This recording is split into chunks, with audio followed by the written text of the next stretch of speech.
Tasha K is in the building. How are you doing this lovely? I am tired and jet lagged. Really? You've been running around doing all kinds of media? All types of media. I did Earthquake Show, hosted 2 of his shows yesterday. Okay. Yeah, and then it's just been a comedy hype. I mean, we just been on a really intense press run. So, right. Yeah. Are you having a moment right now? Is it fair to say? What do you mean a moment? I don't know. It feels like maybe some of the outside world, the peripheral observers, are getting more tapped into the Tasha K movement. Yes. That's a good way to put it. Yes. Right. Yeah. Because I've been watching a lot of your content, and I love. You watch my content for real? I've been watching it this week because I was just in Hawaii for a week. Okay. So I'm out there doing cardio, walking around on the beach and and I'm listening to Tasha K in the headphones. And you're trying to figure out what's this about? It's easy. You're an extremely talented broadcaster. Thank you. Oh, you're amazing. Thank you. Yeah, I'm a massive fan. Thank you so much. A lot of people are fans. They just don't broadcast it. You know? Well, I didn't know how much of a fan I was. I kind of had limited knowledge. I knew it would be a dope interview, but when I really started diving in, I was like, wow, she is really out here. Thank you. Because somebody said this one time, and it wasn't something that I necessarily felt qualified to have an opinion on, but they said, when you look at Black female live streamers, you are in a class of your own. Yes. That there is nobody else who can hold an audience. That is very like true. You. And especially being from the South. A lot of Black broadcasters are either from the North or West Coast or Midwest, but the South has never really had a voice. I mean, the housewives gave us a voice, but in the South, you're supposed to be seen and not heard. We're Southern belles. We go to school, we get married, we shut the f up. We gossip behind the scenes, but it never makes it to the streets. You know? So for me, I'm just putting all that out because I'm a country bitch at the end of the day, and we love to talk about somebody. Right. Yeah.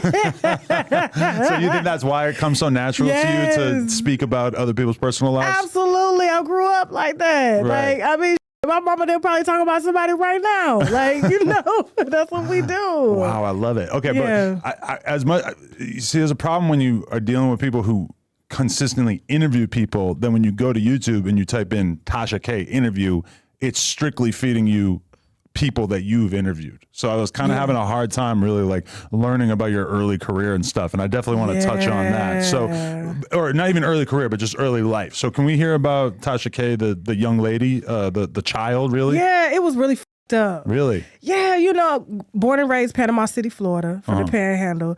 I used to tell people from Panama City. They'd be like, "You from Panama? Panama, you speak Spanish?" I'm like, "Hell no!" I didn't even know where that was on the map. Okay. Till I got in the 6th grade. And what city is that near? Panama. Okay, Dothan, Alabama. Oh, okay. So we call it Lower Alabama, but have you heard of Panama City Beach? Well, I stayed in Pensacola for a few months before. 2 hours away. Okay. Okay, and so, but Panama City is really known. A lot of people forgot about this, but Spring Break, MTV used to host their Spring Break. Oh my God. On Panama City Beach. All that Girls Going Wild, all that was all Panama City Beach, Club La Vila, Spinnaker. I wasn't allowed to go. My mama, them, daddy, them didn't play that shit.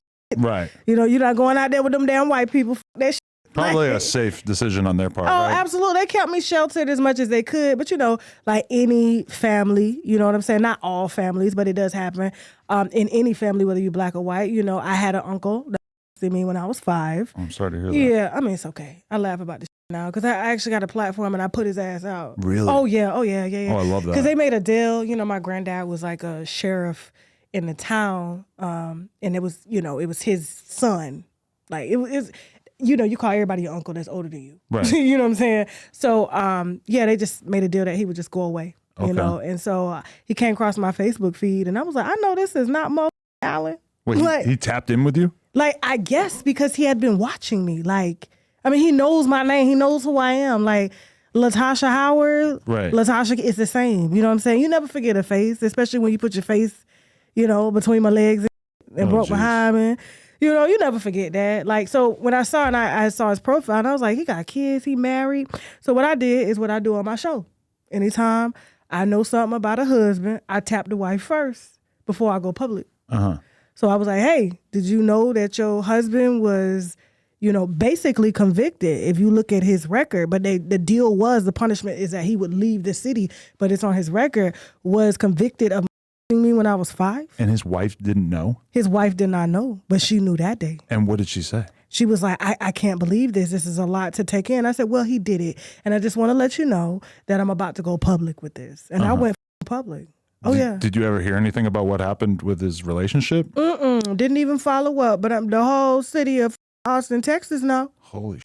Yeah. Why Austin, Texas, though? You live that's there where as he well? was. That's where he was living? Yeah. Okay. So, and his kid, I think his kids ended up like tapping me and was like, yo, my dad didn't do this. I said, y'all stay out of grown folk business, okay?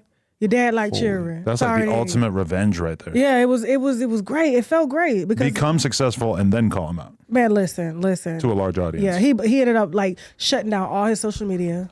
Wow. Yeah, he went blank, and everything. So that's insane. And he still looked the same because he was one of those nerds. This was when they had what computer did they have when Apple first came out? It was like the box. The big it was like pink and clear. Yeah. And he would game all day, and he would work at a hospital as a janitor. And then when he came home, like he would ask me to come in his room and play video games with him.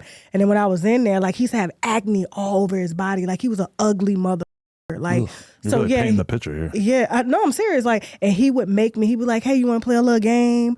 And he'd be like, "Yeah, you me, and I'll you." And I'm 5. You don't know, so you do it. So he had me like that had bumps all over it when I was 5. So yeah, if I had to saw him though, I probably would have hurt him. So I was glad that I had did enough therapy to where I don't want to hurt him. So yeah. And then this just stopped at a certain point. It stopped when I told my aunt, rest her soul.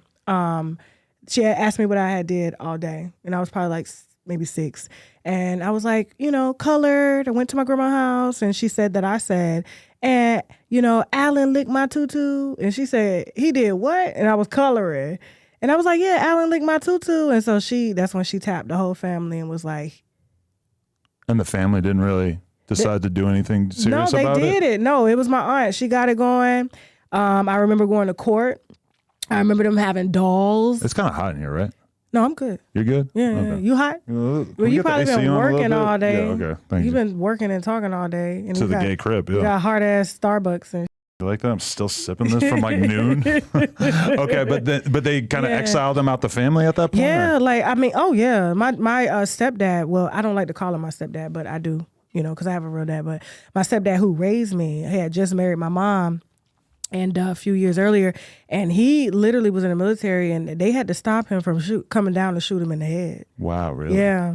I need everybody to check out NoJumper.com. We officially started a blog. It has in-depth articles about current events, music, etc., plus all of our content in terms of podcasts, interviews, etc. And you can get some exclusive new merch if you check out NoJumper.com. So make sure you tap in.